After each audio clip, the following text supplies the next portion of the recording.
그 저기 뭐 뇌과학이랑 인공지능을 좀 같이 연구를 하시는 건데 인공지능이랑 자연지능은 그러면 어떻게 다른 겁니까?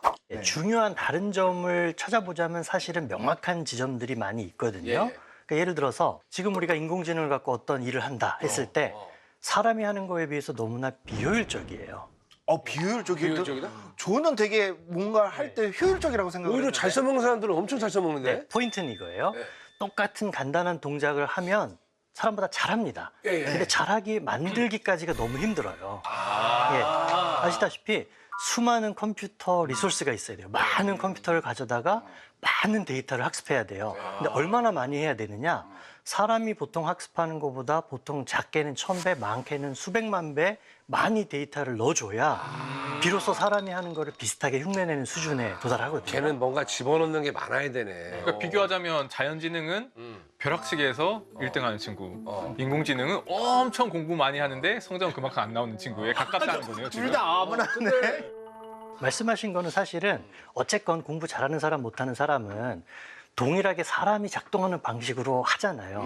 그 안에서 조금 잘하고 못하는 게 있잖아요. 그렇죠. 근데 아까 말씀드린 대로 인공지능과 사람이 1000배, 100만 배 이렇게 차이 난다고 하면 그거는 뭘 의심해 봐야 되냐면 다른 방식으로 작동하는구나. 결과물은 비슷해 보이는데 완전히 다른 방식으로 이 일을 하는구나. 인공지능은 목적이 명확하니까 그 목적을 이루기 위해서 어떻게 동작하느냐. 특별한 기능에 대해서 굉장히 구체적으로 얘기를 할 수가 있거든요. 그럼 그걸 뇌는 어떻게 합니까? 컴퓨터 프로그램 알고리즘을 짜듯이 법칙을 설정해 놓고 우리가 동작하는 건 아니구나.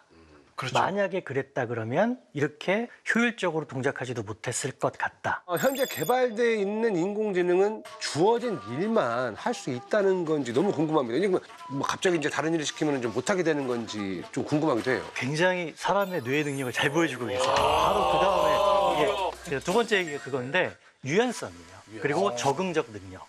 자, 우리는 한 가지 배웠다고 해서 그 한 가지만 하지는 않죠. 그렇죠. 그거하고 비슷한 것도 할 수 있고 그거하고 좀 다르지만 비슷한 원리로 할 수 있는 일도 할 수 있어요. 그래서 사람은 한 번만 가르쳐도 뭔가 할 수 있는 소위 원샷 러닝이라고 하죠. 혹은 몇 번만 가르쳐도 되는 퓨샷 러닝 이런 걸 하거든요. 그렇죠. 근데 기계는 아까 말씀드린 정말 오랫동안 배워서 그 한 가지를 딱 하는 거예요. 자, 그러고 나서 다른 걸 시키면 어떻게 될까요? 렉? 못합니다. 렉? 못합니다. 못 알아듣죠? 전혀 못합니다. 심지어 한 가지를 가르쳐주고서 그 다음에 다른 걸 가르쳐주면 어떤 일이 일어나냐면요. 앞에 걸 완벽하게 까먹어버려요. 아, 진짜로? 진짜요? 또는 앞에 걸 그대로 지키려고 그러면 뒤에 걸 완전히 학습을 못하거나. 아직까지는 그렇다는 네, 얘기입니까? 그런 문제가 생겨요. 사람에서는 볼 수 없는 일이죠. 지금 챗GPT 같은 경우에도 이런 일이 일어나고 있는 거예요? 모든 AI는 공통적으로 가지고 있는 문제예요. 좀 더 이해하기 쉽게 얘기하자면 우리 사람은 약간 그 경험들과 연륜을 통해 가지고 어떤 문제에 부딪혔을 때 거기에 대한 해결 방안을 비교적 빨리 찾을 수도 있는 거잖아요. 근데 인공지능 같은 경우는 아직까지 그 단계는 아니라고 하는데 앞으로 인공지능도 똑같이 데이터가 많이 쌓여버리고 그렇게 되면은 거의 자연지능처럼 얘도 그냥 막 순간적으로 판단을 해가지고 빨리 해결하고 이런 경우까지도 도달할 수 있지 않나. 예, 그건 어느 정도 부분적으로 가능할 것 같은 게요. 이거 질문 이거 죽였다. 나도 소름 돋았어. 그지? 진짜. 근데 진짜 이제는 완전히 과학적으로 생각을 하시는 MC입니다. 두뇌 스트레칭을 좀 많이 하신 것 같아요. 예? 스트레칭이요? 스트레칭 필라테스예요, 필라테스. 필라테스. 저 역할에서, 예. 이미 실제로 그런 예시를 보시고 계세요. 진짜요? 잘 아시는 알파고 같은 경우도 예, 예, 바둑을 두잖아요.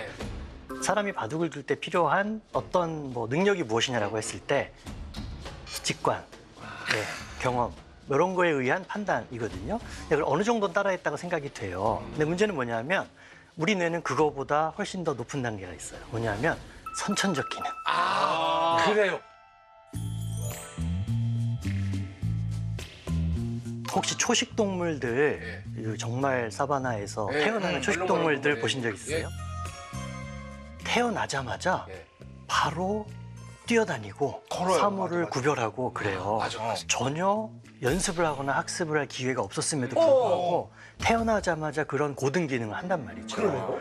인공지능에 있어서는 이거는 완전히 불가능한 일이에요. 어떻게 구현해야 될지조차도 잘 모르는. 그럼 처음에는 어떻게 그 정보를 새겨놓게 됐느냐? 우리의 뇌는 실제적으로 물리적으로 존재하는 세포들의 모임이에요. 그럼 무슨 얘기냐면 그들이 서로 상호작용을 한다는 거예요. 그럼 상호작용을 하다 보면 어떤 일이 일어나느냐? 그 안에서 자발적으로 저절로 기능을 할 수 있는 회로가 생겨날 수 있어요. 선천적으로. 네.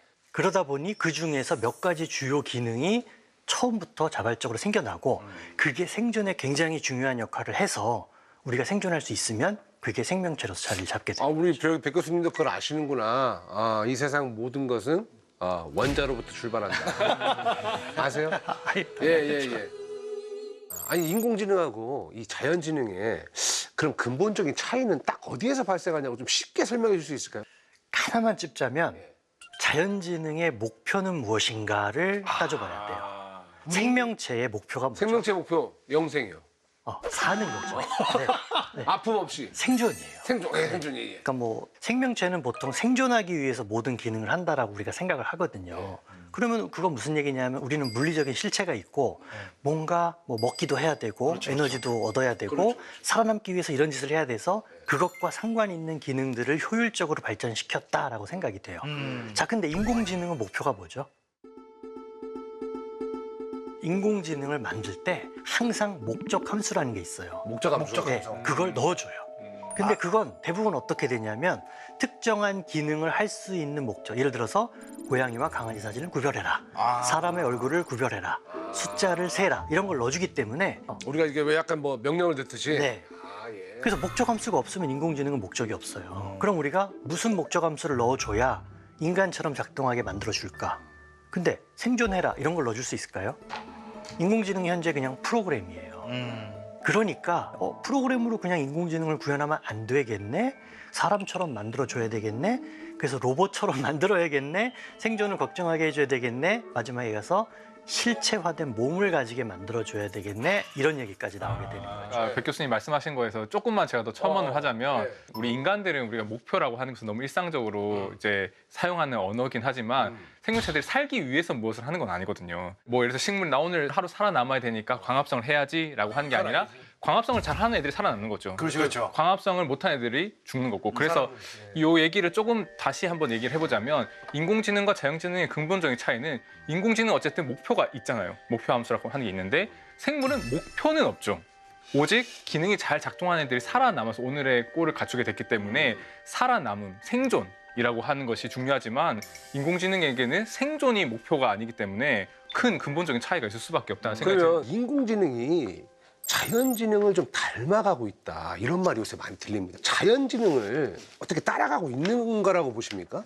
거기서 제가 질문을 드려볼게요. 어떠죠? 자, 많은 사람들이 자연지능을 따라해서 인공지능을 만든다. Brain Inspired AI 뭐 이런 말을 해요. 자, 그러면 보세요. 우리가 뭔가 따라하려고 그러면 따라할 대상을 잘 알아야 되죠. 그렇죠. 근데 따라할 대상을 잘 모르면 그걸 따라할 수 있나요? 없죠. 없죠. 예, 현재 약간 그런 상태. 인공지능이?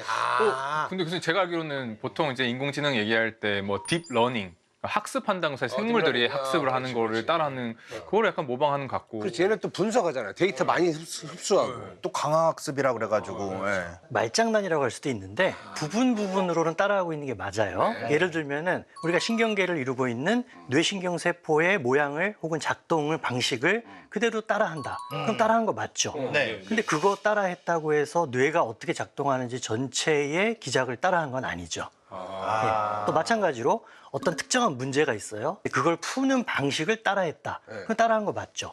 근데 그거 풀었다고 따라했다고 해서 다른 모든 일을 해결하는 데 있어서 뇌처럼 하는 건 또 아니죠.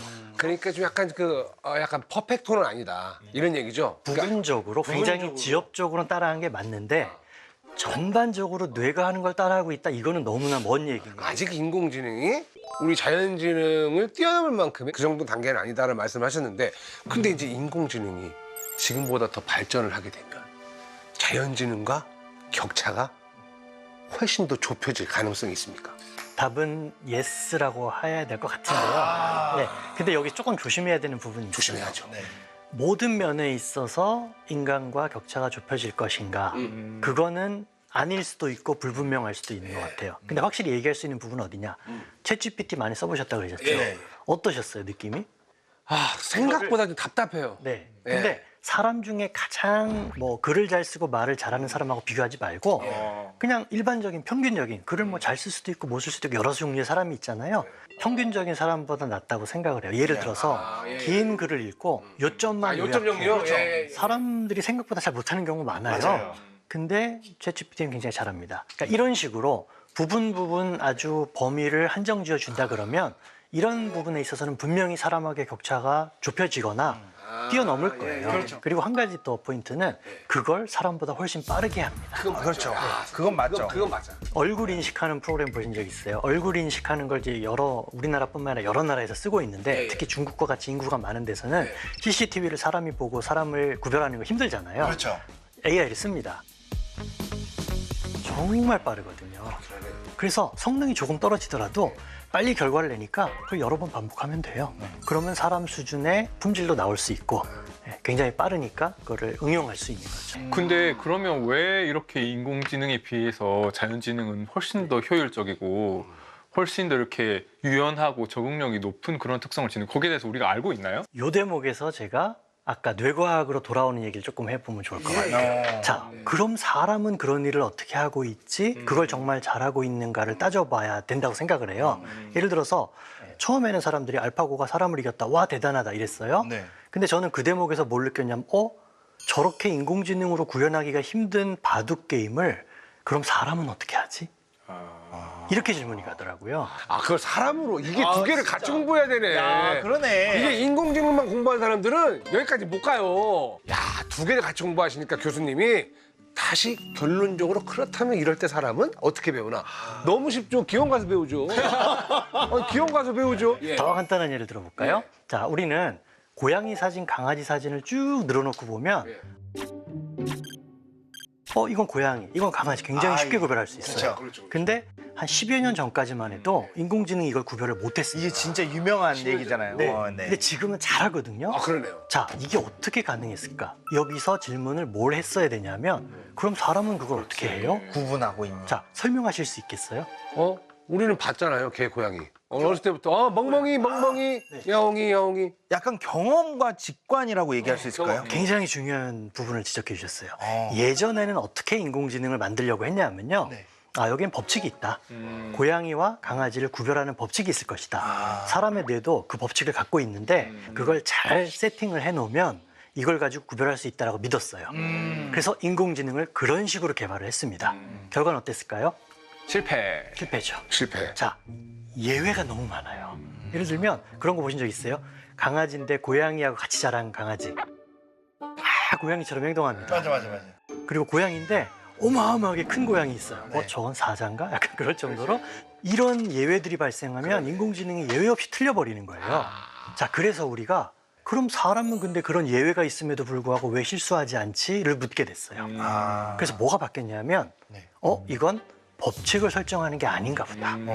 말씀하신 대로 경험을 통해서 이건 그냥 강아지잖아, 이건 고양이잖아. 설명을 잘 할 수 없지만 우린 경험을 통해서 안다. 알죠. 이걸 생각하게 됐고 그래서 어떤 방법을 도입했냐면 법칙을 설정하지 말고 데이터를 막 학습시켜서 맞는 답이 뭔지만 맞추게 학습을 시키자. 이게 바로 요즘에 사용되고 있는 딥러닝의 근간이에요.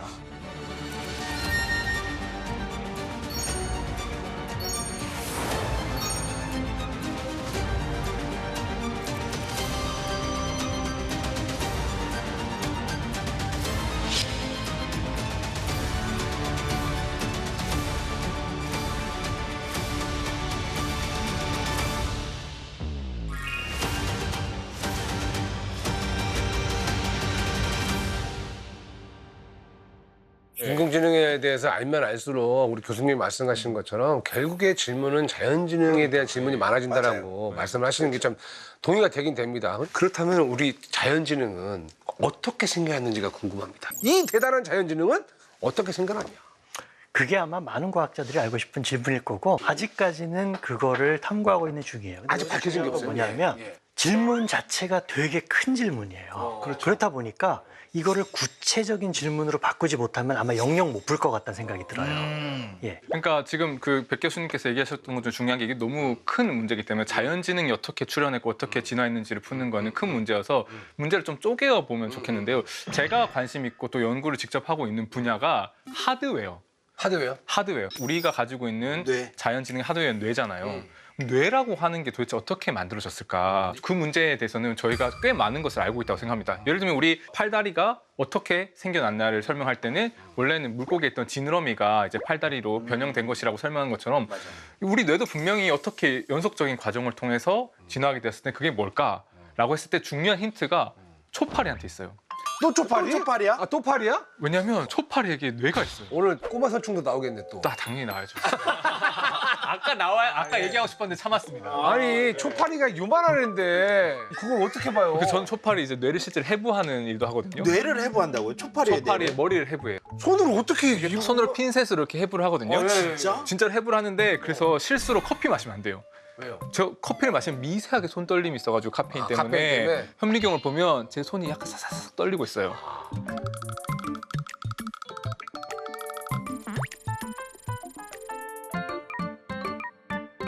그래서 초파리 그래서 초파리도 뇌가 있잖아요. 예. 그러면 질문은 이거죠. 왜 초파리랑 우리 인간이랑 둘 다 뇌를 가지고 있을까? 초파리와 인간의 공통점이 있습니다. 뭐요? 좌우 대칭이에요.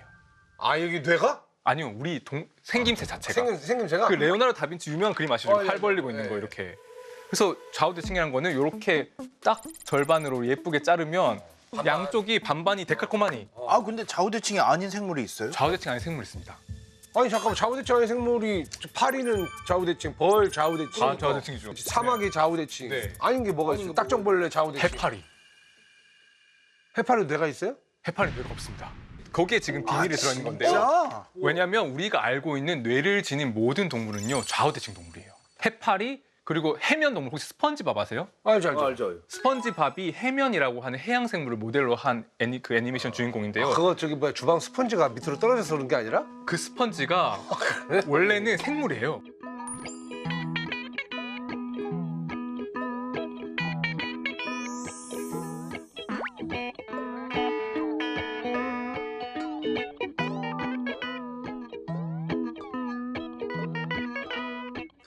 근데 이제는 우리가 그 합성수지 플라스틱으로 만드는 거 그것도 원래 동물이에요. 아, 그리고 밑에 있던 거 원래 올라와가지고 우리가 샤워할 때 쓰는 거구나. 우리가 내려보낸 게 아니라. 네, 그렇죠. 바닷속에 있던 걸 가져 샤워할 때 쓰는 건데. 걔는 비대칭이죠. 걔는 비대칭 대칭성이 없어요. 뇌가 없어요? 뇌도 없어요.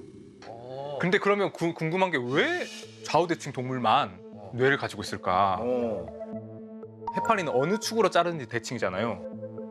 머리를 위에서 봤을 때 이 접시를 여기로 자라도 대칭이고 여기로 자라도 대칭인 거를 방사대칭이라고 하는데요. 그런 방사대칭형 동물로부터 좌우대칭 동물이 나왔을 거라 생각하고요.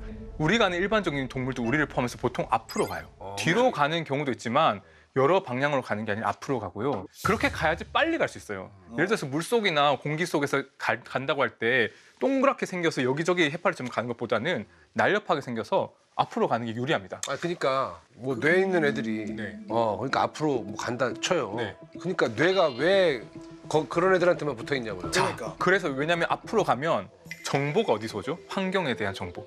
앞에서 오는 건데. 앞에서 와요. 그러면 정보가 앞에서 몰리잖아요. 네. 그럼 정보를 어디서 처리하는 게 좋을까요? 앞에서. 앞에서. 어. 예전에는 해파리 같은 경우에는 온 몸에서 정보가 균일하게 와요. 네. 굳이 한쪽에 정보를 모을 필요가 없는 거예요. 근데 좌우대칭 동물이 되면 기본적으로 앞으로 이동하기 때문에 정보를 주로 앞에서 받게 되고요. 거기에 눈, 코, 귀 같은 것들이 달리게 되고 거기에서 그 정보를 처리하는 컴퓨터도 앞쪽에서 발달하게 됩니다. 쉽게 말해서 우리 교수님 말은 지금 우리가 어쨌건 여기 우리 눈부터 시작해가지고 이 앞에서 모든 정보들을 다 어떻게 보면 다 서칭을 하고 있으니까 네, 네. 바로 이 근처로 와라 네, 네. 라고 해서 이렇게 생겼다. 그래서 만약에 지금 뇌를 다른 데로 옮긴다고 하면 더 좋은 데가 있을까요? 아 들어갈 데가 없죠. 그러니까 여기 이런 데 바닥에 보내는 것보다 여기 보내는 게 눈에서 온 정보 받고 코에서 온 정보 받고 귀에서 온 정보 받기에 좋으니까 이렇게 신경계가 정보를 처리하는 어떤 시스템이 얼굴이 있는 쪽으로 집중화되는 게 일어난 게 이 몸의 대칭성이 진화와 관련했습니다. 자연적으로 그렇게 진화가 돼버렸다. 근데 이제 말씀하신 것처럼 몸이 좌우대칭인 동물은 인간 말고도 많습니다. 말씀드렸다시피 원숭이도 있고 뭐 다양한 애들 많아요. 근데 다른 종은 그렇죠. 인간처럼 문명을 만들지는 못했습니다. 어떻게 생각하십니까? 근데 이 부분에 대해서는 인간이 불이라는 거를 맨 처음에 사용하게 되고 발견. 네. 예. 불을 어떤 우리의 필요에 따라서 이렇게 불을 사용을 하다 보면은 화식을 하게 되잖아요. 익혀 먹게 되잖아요. 음식을 익혀 먹게 되고 날 것들을 먹는 동물들을 보면은 씹고 소화시키는데 엄청나게 시간을 많이 씁니다. 근데 이게 음식을 익혀 먹기 시작하면서 우리의 소화 기간도 짧아지고 에너지를 적게 쓰기 시작하면서 우리가 평소에 써야 될 에너지들을 뇌로 보낼 수가 있는 여유 자금이 생긴 거죠. 쉽게 말하면 적금이 생긴 거죠. 그러니까 우리가 이제 불을 발견했기 때문에 인류가 이제 불을 발견했기 때문에 거기에서 이제 어떻게 보면 확 지나가 될 수 있는 토대가 마련이 됐다. 그렇죠. 다른 생물들은 문명이 없지만 인간은 문명이 있지 않나요? 라고 했지만 5만 년 전으로 돌아가면 지금에 비해서는 인간과 다른 예를 들면 유인원들의 차이가 훨씬 적잖아요. 그렇죠. 이 문명이라고 하는 거 발전하는 게 뇌의 진화를 자꾸 촉진하는 환경이 된 거예요. 도구를 잘 쓸 줄 알고 사람들하고 잘 군대도 조직하고 사냥 그룹도 잘 조직하고 어디 채집 같은 것도 잘 조직할 수 있는 사람들이 더 성공하니까 자꾸 더 똑똑한 뇌가 선택이 되고 더 똑똑한 사람들이 더 복잡한 문명을 만들고 그러니까 하루아침에 뇌가 뚝 떨어진 게 아니라 계속해서 진화를 거쳐서 오늘날의 이런 또 자연지능을 갖게 된 거구나라는 생각이 드는데 그럼 기본적으로 뇌는요. 그럼 어떤 원리로 돌아가는 건지도 난 너무 궁금해요. 뇌가 어떤 원리로 돌아가냐? 그 질문을 받으면 저는 연구자로서 딱 어떤 생각이 드냐면요. 그러면 뇌가 작동하는 원리라는 게 뭐지? 아직 그것도 모르시는 거예요? 예. 그게 내 과학자니까 나는 뇌가 작동하는 원리를 어느 정도 알고 계시지. 그만큼 어려운 건가? 네, 답을 할 수 있는 방법이 여러 가지가 있어요. 근데 무슨 질문이냐에 따라 답이 달라져요. 예를 들어서 뇌가 어떻게 죽지 않고 계속 일을 하느냐라고 묻는 거면 에너지를 거기다 공급하니까 죽지 않고 동작하는 거죠. 근데 이건 우리가 원하는 답이 아니에요. 우리가 궁금한 건 그게 아니에요. 결국 그 복잡한 정보들을 어떻게 우리가 원하는 방향으로, 우리가 유리한 방향으로, 생존하는 방향으로 얘가 처리를 하느냐. 근데 어떻게 그렇게 효율적으로 하느냐, 어떻게 그렇게 쉽게 하느냐, 기계는 잘 못하는데 인간은 어떻게 하느냐. 이런 질문들을 하는 게 의미가 이제 있는 거예요. 근데 교수님 저는 오히려 의외였던 게 뇌가 작동하는 원리를 누가 저한테 물어본다고 한다면 본인이 답을 한번 내려봐요. 네, 저는 그냥 뇌를 이루고 있는 신경세포들 간의 소통을 통해서 작동한다. 저는 그냥 이렇게 답할 것 같거든요. 이거는 이제 약간 이쪽에서 생물학 쪽에서 이제 이렇게 얘기하는 거. 그러면 저 천문학에서 바라보는 뇌는 어떤 원리로 작동하는 뇌는 우리의 우주와 같이 비교를 하니까 저도 알고 있기로는 몇백억 개의 뉴런과 그 사이를 연결하고 있는 시냅스의 소통으로 시냅스의 정기적 현상으로 작동을 한다 이렇게 얘기를 할 것 같거든요. 말씀하신 것들이 다 맞습니다, 사실은. 아, 그래요? 네, 부분 다 맞고요. 이걸 좀 이제 종합을 해서 어느 정도 좀 모양을 만들어야 될 것 같아요. 말씀하신 대로 무슨 일이 일어나고 있는가 뇌에서라고 말했을 때는 거기에 뉴런들이 존재하고 뉴런은 서로 이제 뭐 전기적인 신호를 가지고 이제 뭐 정보를 주고받는 거죠. 네. 그것도 맞고요. 그리고 거기에 에너지 공급은 당연히 생물학적인 에너지가 공급이 되니까 다 맞습니다. 근데 여기서 본질적으로 우리가 가장 궁금한 질문은 그럼 뭐냐 하면 어떻게 인공지능도 풀기 힘들어한 그런 문제들을 어떻게 그렇게 효율적으로 어떻게 우리가 원하는 방향으로 풀어나가느냐. 그리고 거기에 대한 답은 소위 말해서 컴퓨팅 파워, 계산 능력에 의존하는 이런 무식한 방법이 아니라 굉장히 자원 효율적이고 굉장히 유연한 방법으로 우리의 생존을 위해서 많이 노력해온 방향으로 진화되어 왔다. 그러니까 뇌는 쉽게 말해서 단순히 에너지를 넣고 뭔가를 계산을 하는 게 아니라 진화적인 방식으로 작동을 해오면서 아직까지 그게 어떻게 작동하는지는 모른다. 아니 뇌 연구하는 게 왜 이렇게 어려운 걸까요? 네, 한마디로 얘기하면 복잡해요. 복잡하다. 복잡한데 그냥 복잡한 게 아니라 수학적으로 얘기하면 거의 이거를 하나하나 구조를 파악하려면 정말 무한에 가까운 시간이 들 정도로 시간이 오래 걸려요. 복잡한 게임이다. 자, 그런데 어쨌건 풀어야 되잖아요. 네. 근데 여기 하나의 어려운 점은 이거예요. 우리가 뇌를 연구할 때 뭘 갖고 연구해야 되죠? 뇌를 갖고 연구를 해요. 그렇죠. 뇌를 갖고 뇌를 연구한다라는 게 쉽지가 않네. 예, 감각 정보는 우리 뇌가 감각 시스템을 통해서 받아들이는 정보고 우리는 그거에 의존해서 세상을 볼 수밖에 없거든요. 이러한 상황에서 뇌를 갖고 뇌를 연구한다? 저는 그게 되게 매력적이에요. 거기에 되게 철학적이고 어떤 의미에서 되게 예술적인 게 우리가 뇌를 가지고 사실은 뭐 원자 이런 것도 이해하려고 하고 별도 이해하려고 하고 시간도 이해하려고 하는데 정작 뇌가 자기 자신을 너무 모르고 있는 거잖아요. 뇌가 자기 자신이 어떤 존재인지 모르지만 워낙 능력이 출중해서 이걸로 우주도 알고 시간도 알고 원자도 아는데 사실은 뇌과학에 있어서 되게 명확하게 답할 수 있는 게 많지 않은 이유가 뇌과학의 역사가 얼마나 됐을 것 같으세요?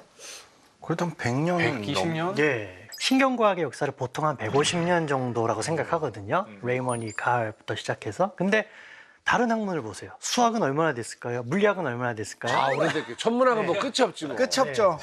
그러다 보니 저는 뇌과학이 굉장히 젊은 학문이라고 생각을 해요. 오히려. 예, 그러다 보니 명확하게 답할 수 있는 것들이 아직은 답답하지만 얼마 없지만 분명히 앞으로 시간을 이 정도 우리가 더 쓰게 된다고 하면 뭐 100년 후에는 우리가 물리학에서 법칙들을 막 얘기하듯이 뇌과학에 대해서도 확실하게 답을 할 수 있지 않을까 이렇게 기대를 합니다.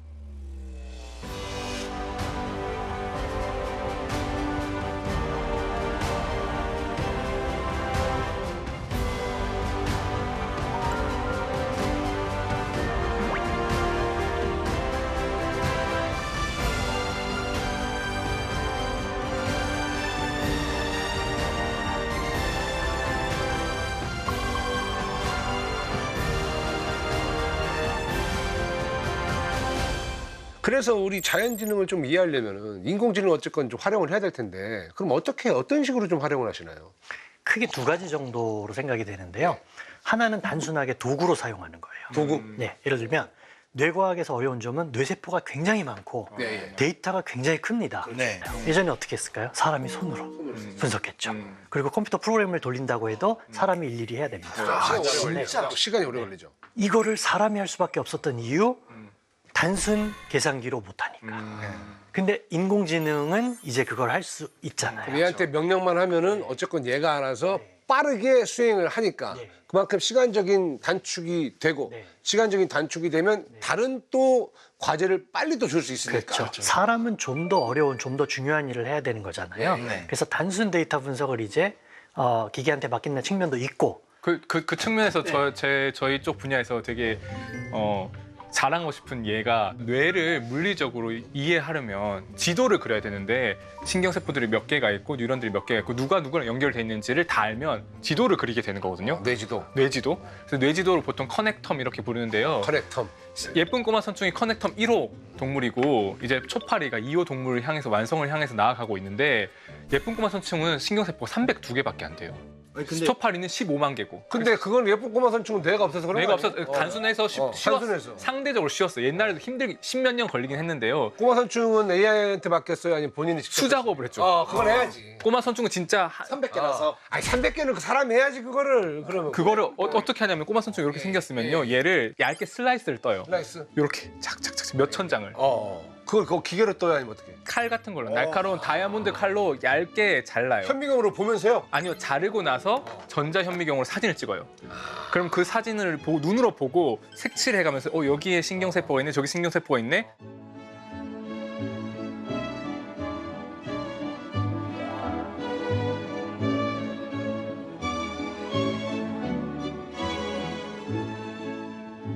그런데 초파리만 하더라도 뇌가 있고요. 너무 복잡해서 바로 챙기면 힘들지. 수작업으로 하기가 힘들어요. 그렇죠. 그래서 이거를 사진을 다 똑같이 슬라이스를 떠서 사진을 찍은 다음에 어디가 신경세포고 어디가 시냅스인지를 알아보는 거를 구글에 AI의 도움을 받아서 자동화해서 했기 때문에